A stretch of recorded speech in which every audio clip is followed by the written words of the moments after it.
So today is the 22nd of October. So 2 more days would mark technically 1 month since my granny passed. You would think by now that, sorry, I've been eating cookies, reality would really set in and I would just accept the fact that she's not here in a physical sense. I have, but it's like I forget sometimes. I don't know if I'm forgetting or if I just don't want to accept at times, because I'll catch myself talking and then I'll say, oh, well, Granny would know. And then it hits me, I can't call her. Or when I'm sitting here alone at night, when I would normally call her and we would have our little chit chats that most people, other than my husband and the kids, nobody really knew much about that. And then I can't. It sucks.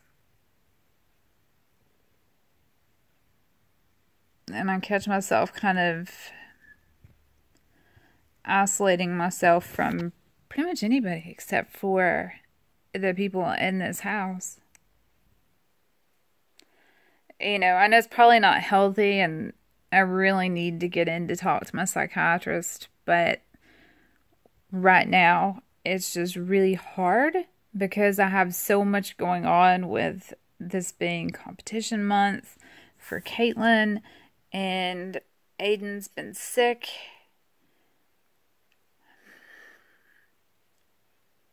And everybody's had appointments or other things going on.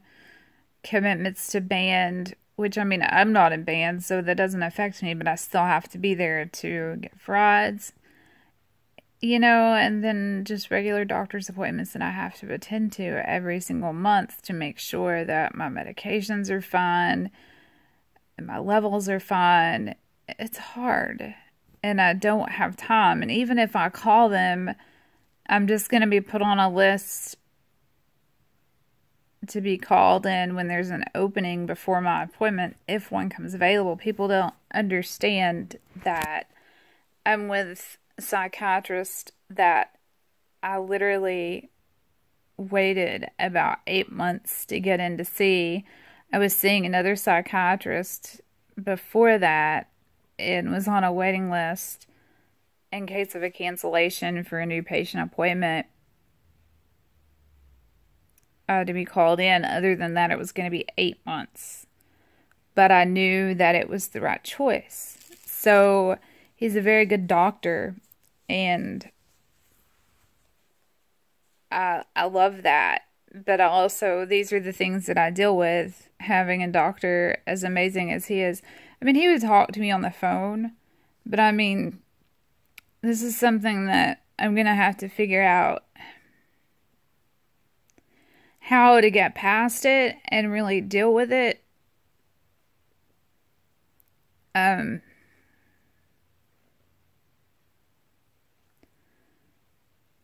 it's something that only I'm going to really know what will work for me. He can offer me advice. Other people can offer me advice too. I know my husband said, make your appointment and I'll take the kids to do whatever they need to be done. But it's not that easy because it's coming at that critical time where he can't miss work because working in logistics, it's coming up on their really busy peak season. And when that hits, he's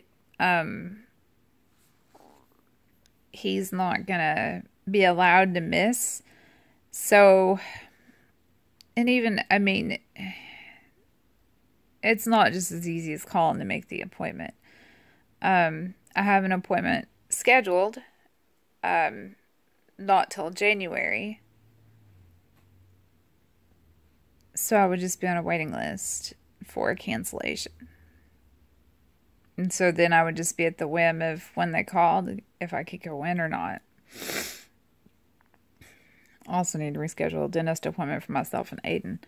But it's just not feasible at this point. So I'm trying to do these things and work through this myself.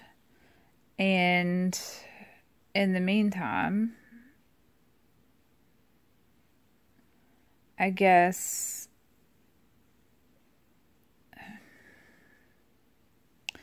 I don't know. I don't even know what I'm doing. I'm just kind of rambling. It's hard. And it's not like I've not ever lost anybody that I've been close to before. I have. It's just been a long time. I've not lost anybody that I've been like super close with since I was 18, almost 19, which was the year that my brother was born. And I think that that's what made that a little bit easier to deal with and to kind of handle, because I had something else to focus my time on, was the fact that I was finally going to be a big sister. Something that I had been wanting all my life. I grew up an only child, and here I was, 18, almost 19 years old, and I was going to be a big sister. So when my Aunt Tammy died, I had that to look forward to. I hit a low spot for a little bit, but I didn't stay there very long, and I know she wouldn't, just like Granny wouldn't want me upset about this. I know that she is in a better place. I know that she is not hurting. She's not sick. I'm not a religious person. I'm very spiritual, but not religious. But it's just hard because I just don't think that I have something to kind of pour my emotions into right now, like I did when my aunt passed. You know, I had the focusing on my brother being born and my brother coming in and making sure that my mom is okay, because I thought that her husband was a piece of shit. I still think her now ex-husband was a piece of shit. I'll have to tell you guys the entire story at some point. My parents were married for a long time. They didn't separate until I was 15 or 16. But they were married 15, 16, 17 years. I don't really know. I know that they got married. And all I do know is they got married the day before my mom turned 18. But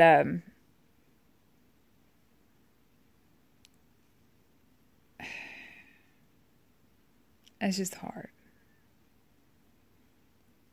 I guess it's hard because given my childhood and how much time that I did have to spend with my grandmother, I don't want to say it like that because it sounds bad, but I mean, it was more of a have to, given how much my mom worked and, you know, my home life and stuff. I was with my grandmother and my grandfather up until he passed away when I was 4.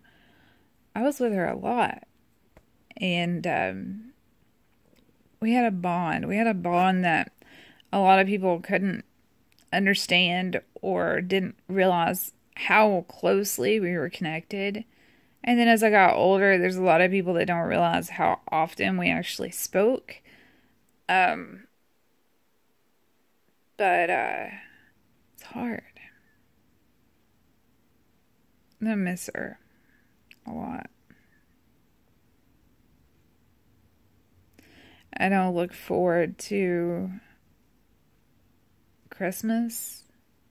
Our family has a long tradition of getting together Christmas Eve night and eating together and spending time together, opening presents. And that's really the only time that you see the whole family together in one spot. But now that she's gone, I don't even know if that's really going to continue. And even if it did, I don't know how much of an interest that I have in going, because the only people that I really have an interest in, not to be mean to anybody or to sound like I don't care about other people that I would see at that point in time, but the only ones that I really want to see, or not, there's another bad way of wording it, but the ones that mean the most to me are the ones that I live with and my brother, my mom, when it comes to that whole situation. I mean, I love some of my aunts and uncles.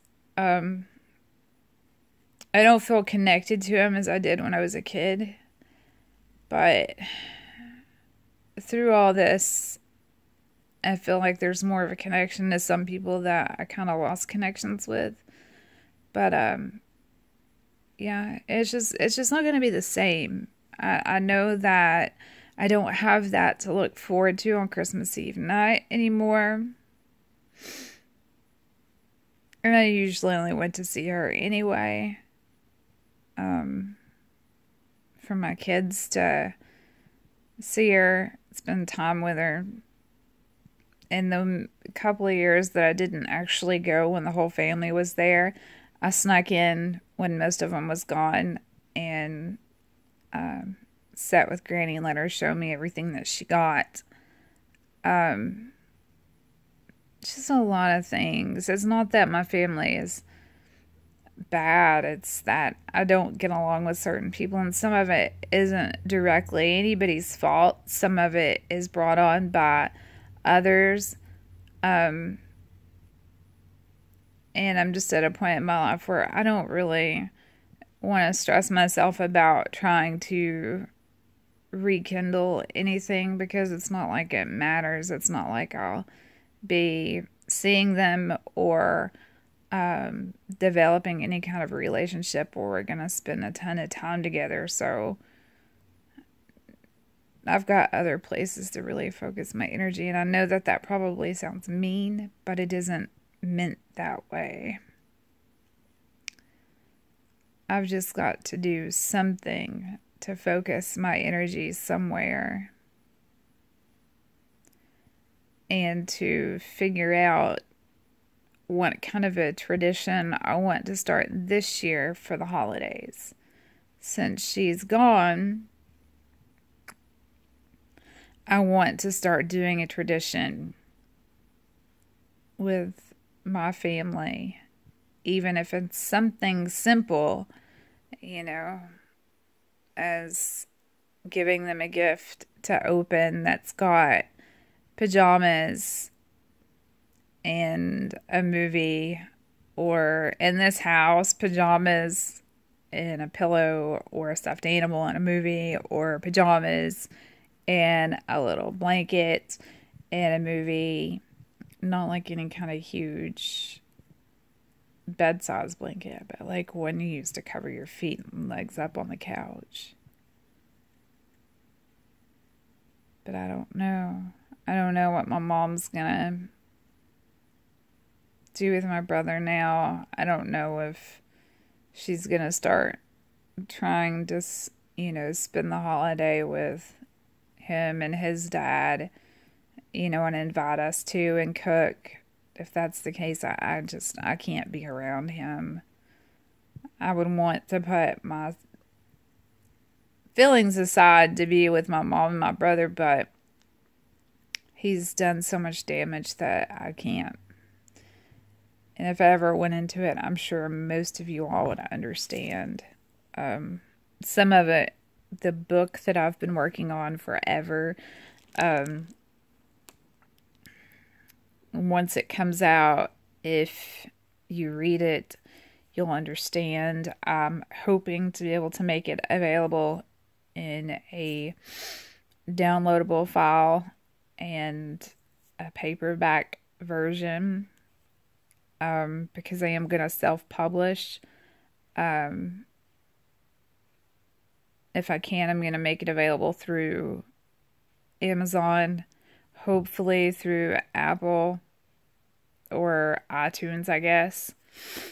Even though I know things like that, you don't really earn much of a profit off of. But this is more or less just trying to tell a story of where you come from doesn't necessarily dictate where you end up at in life. And I'm not saying that, I'm one of these people that come from a horrible home and a horrible neighborhood, because it's quite the opposite. I grew up in, the country, and I got to experience a lot of things that most kids will never experience, especially nowadays.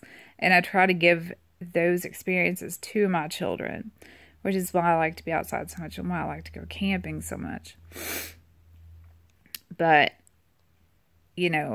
my childhood wasn't perfect, and I don't use that as an excuse to not do things in life. And instead, I've turned it into a motivator.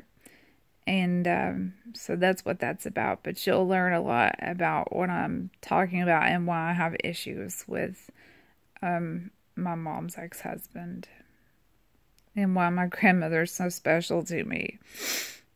Never forget all the times that she would get started on tangents, because I always knew if I could get her riled up that she was doing well. Granny was always a tiny little meek woman that everybody always thought she was so special and so cute, and she was tiny. And if I could get her to say just the tiniest of a little cuss word, I knew I did my job. And Granny always told me that I was the reason she stayed so spry and full of life at times. Sorry, I see that I have Oreos on my teeth. That's what I've been eating. I'd call her and get her riled up. And if I could at least get her to say shit or damn one time, did my job. And so many times, there's a person that she really did not like. She would tell me, if you'll go kick her butt or whoop her butt, I'll bail you out of jail. I'll pay your legal fees. And I just told her, I said, Granny, I can't get in trouble like that. As much as I would do anything that you asked me to, I can't do that. Not anything like that. I can't risk losing my concealed carry permit. Even though the person that she disliked that much, I disliked that much myself. But at the same time, I enjoy my freedom, and I need to be here for my children. So that's what kind of relationship we had. And she always was the one to come to defend me. Always Jennifer might have colored hair and tattoos, but don't let that fool you and don't judge her by it. She's a good person. She's got a good heart, and she's smart. She would never hurt a child. She would never hurt an animal, but she would hurt an adult. Boy, is she ever right. But she knew me. She took the time to get to know me and knew that I wasn't this horrible person that some people tried to paint me to be. Anyway, I don't know why I'm doing this. I don't know the point of it, but hopefully this reaches somebody and maybe helps them in some way, or they can contact me and we can talk and maybe we can help each other.